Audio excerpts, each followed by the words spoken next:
Hi, I'm Alice. This is part 4 of my introduction on Star Wars Galaxies for the SWG Restoration server at swgr.org. No gaming intro is complete without talking about combat, so to wrap this up, we'll go over that, and I'll expand a bit more on missions, quests, and abilities. While in some cases there could be some overlap, for example, pilot missions, quests are different from missions. Missions are randomly generated and always show up in your datapad. That's the icon to left of the map here, or K by default. For example, if I accept a mission from this generic terminal, and then go to the Data tab on my datapad, you'll see a mission here. If it adds an entry like this to your datapad, it's considered a mission. Typically, you get a mission from a mission terminal, but sometimes NPCs can give you a mission as well. You can often find mission terminals near a starport in NPC cities, or in most player cities near the shuttle port, city hall, or cantina.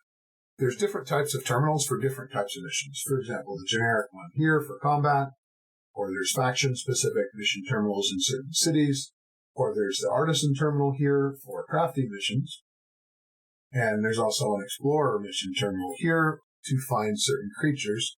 Note, the ranger skill that existed in Star Wars Galaxies for searching for those creatures doesn't exist on this server.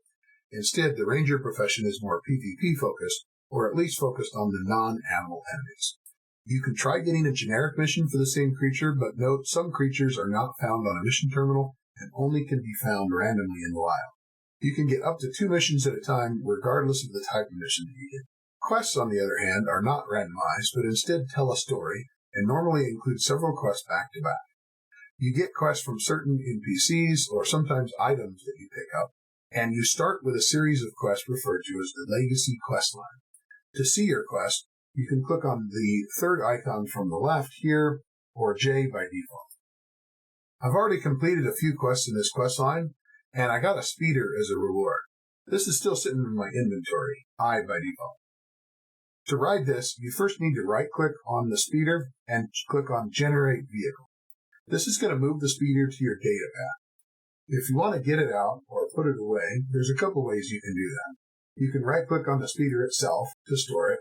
You can go to your datapad, and then under the Data tab, you can click on the speeder, or you can put it on a toolbar slot and then press the corresponding button.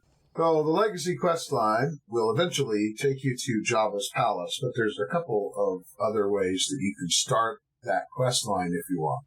In your inventory, you may have to complete part of the Legacy quest line to get it. But at some point in your inventory, you'll have this item called Jabba's Comlink, and if you right-click on that and click Contact Jabba, that will start a quest line that will eventually lead you to the palace.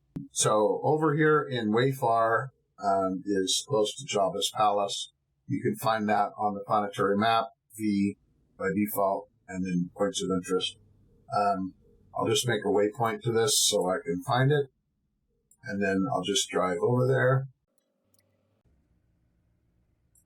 If you come here and you don't already have a quest to be here, first check to see if you have the item in your inventory that I just spoke about, Jabba's Comlink. Otherwise, if you come inside here, all the way next to this door at the back, there's a guy called Relo Baruch. He's got a little blue circle over his head. Any NPCs with that icon, you can talk to them, and sometimes they'll have a quest.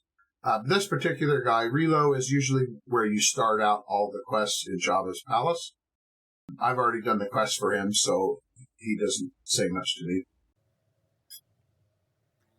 Once you've done his quests, and I think a few other guys, you'll be able to come past this point.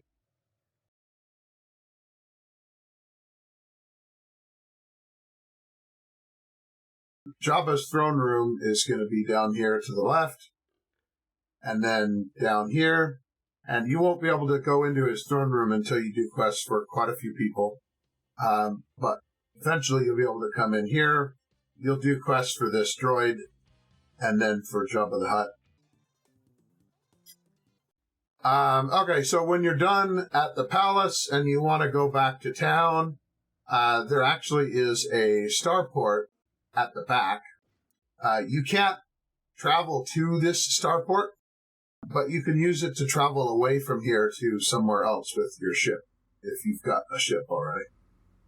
So I'll just travel around to the back of the palace.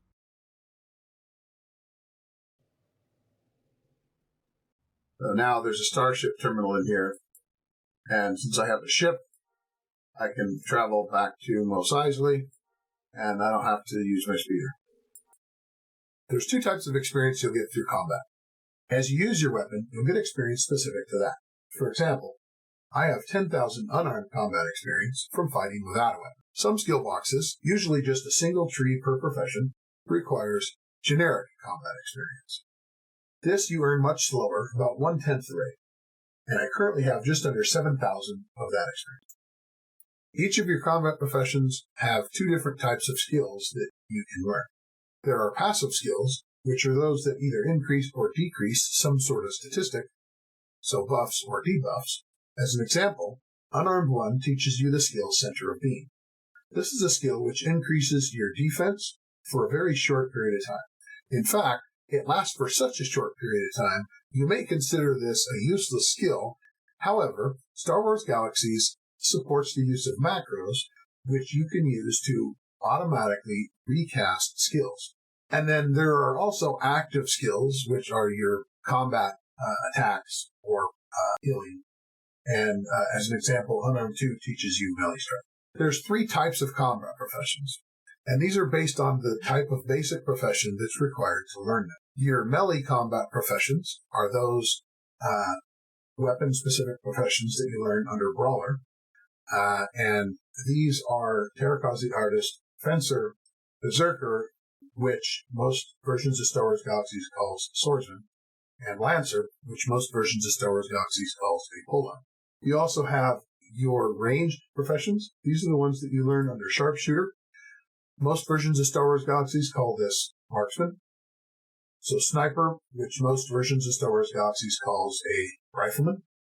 Then there's Pistoler, and there's Carbineer. Then you have the hybrid professions, and these are the ones that have a mix of both of these. And the active skills that you learn from these are pretty much all going to be ranged, but some of the skill mods that you get on these may be related to melee as well. And these include Commando, Bounty Hunter, Smuggler, Squad Leader, Creature Handler, and Combat Medic. Additionally, while it's not really a combat profession because it doesn't require either Brawler or Sharpshooter, Ranger can be useful in combat as well because it increases some of your combat-related stats on the skill mods, and the traps that it uses from the scout profession can be really useful in all types of combat. As you complete your quest objectives and get the reward, you'll get combat-related experience, including weapon-specific. Which type of weapon you get this XP for is determined by the kind of weapon that you have equipped at the time. If that's no weapon, then you're going to get unarmed experience. So before you start completing any of these quests, make sure you have first equipped the type of weapon you plan to use from your inventory. Also, there's a cap on how much experience that you can earn in a given time. And once you've reached that cap, you won't be able to get any more of that kind of experience until you learn one of the skill boxes to use up some. This is based on the highest skill box that you've used that requires that experience. For example, Rifles 1 requires 1,000, Rifles 2 requires 5,000, and so on. So as you learn a skill box that requires more experience, your cap will raise to some level based on that. Once you have enough experience for the desired skill box, you can get trained in one of two ways. A player that's already learned that skill box can train you by right-clicking on you and clicking Teach while you're in a group. So if I go over to my other character here, and I have a Teach option, and this special features is not something you can ever really teach anyone. It's specific to a race, and anyone that's that race already has that skill. When you're looking for skills, there's two common ways you'll see people asking in chat. You may see someone just type looking for training in unarmed 1, for example. Or you can use numbers representing the highest level in each skill tree that you want to learn for a given profession. For example, if I go back to my skill tree and go over to Terrakazi Artist, let's say I'm interested in learning Meditation 1 and Balance 1. If that's the case, I could say, looking for training in, I can abbreviate Terakazi with just TK. I want the first skill box from the first tree in TK. I want the first skill box in the second tree in TK.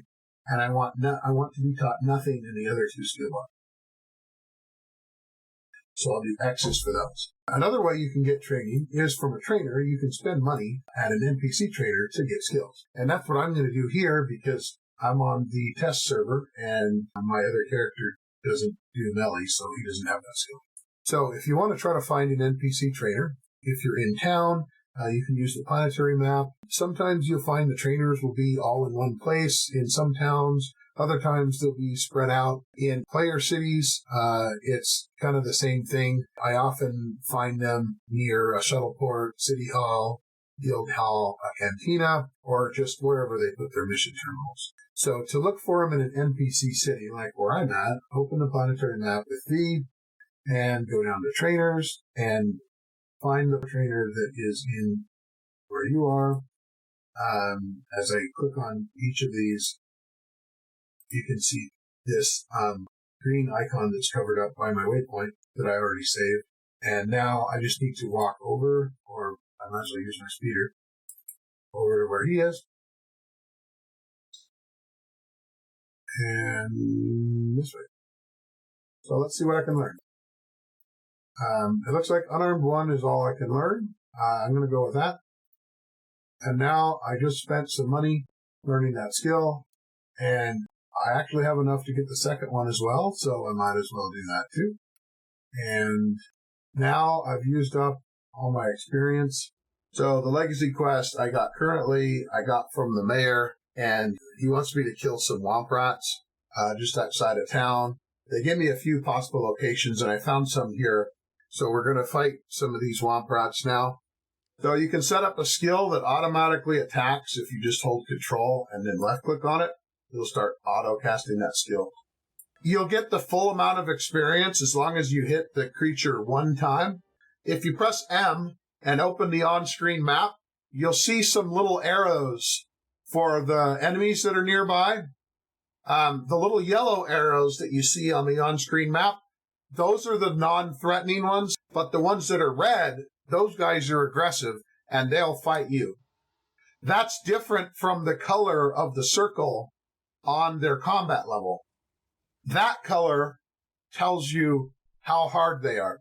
The color of the name is the same indicator as the little arrows when the on-screen map is open. Okay, so after you talk to an NPC to turn in a quest, make sure you talk to them again, because otherwise you'll have a hard time figuring out how to continue. There's two types of groups you'll often hear about in relation to Star Wars Galaxies. A spin group is when everyone does missions together, normally with area attacks. Typically, everyone gets missions from the same terminal, in the same direction, and close to the same distance away. Often, you'll prefer to avoid missions for NPCs and certain kinds of creatures to maximize XP gain and completion speed. A solo group is when you group up for higher level missions, but do them yourselves. On the Star Wars Galaxies Restoration server, I've mostly heard about spin groups. This is a great way to level up, since it tends to be the fastest way to complete the missions, giving you the most XP gain and reward. One common location is on the planet Corellia, on an island about 2 kilometers west of Coronet, named New Perdition. Another thing that would be useful, especially when you're in spin groups, is if you have a group tab for your chat, like I have here. So in order to add a new tab on your chat screen, put your mouse at the top of your chat screen. You should see all the existing tabs, starting with one that says chat. If you right-click on it, there's an option that says Add Tab. Now you'll have a new tab called None. Now, if you right-click on the None tab that you just added and click Modify Tab, on the left, you'll have all the channels that you can put on this tab, and then on the right, you'll have all the channels that are currently visible on that particular tab. It is going to default to nothing. So whatever you want the tab to be named, add that channel first. So in this case, we want one for group. So select group chat and click the little right arrow just to the right of available channels to move group chat to the right. And now it'll make group chat the default channel. And then I recommend also adding instant message to all of your channels. So you, regardless of which channel you're on, you can see if someone sent you an instant message. That's probably all you really need for group chat. Lastly, I want to mention endgame combat. Being a sandbox game, Star Wars Galaxies has no endgame in the traditional sense. It has high-level creatures and dungeons where you'll probably want to be max level, and even in a group in some cases. For example, the rankers I'm currently fighting are needed for the theme park for the witches on Dathomir. Some character builds will be able to fight these by themselves, as I am. Other times, you'll need to be in a group. Some things to consider when fighting high-level creatures: are you and your group members max level? If you can't use a pet in combat, get a droid. Is your pet or droid max level? If you're using a pet, are your pet skills max level? You'll need Best Friend Forever for the highest level skills, and to get that, you'll need to do a whole lot of combat without your pet dying or going hungry. Are you using high-level gear? Note, gear takes higher level damage when fighting higher creatures. Do you have the 3 common roles in your group: tank, healer, and damage? Do you have a combat medic and squad leader in your group? Very useful support roles. An even harder creature is the crate dragons on Tatooine, which is about to kill me. And I think we'll end it there. If there's anything else you wanted me to cover, let me know in the comments.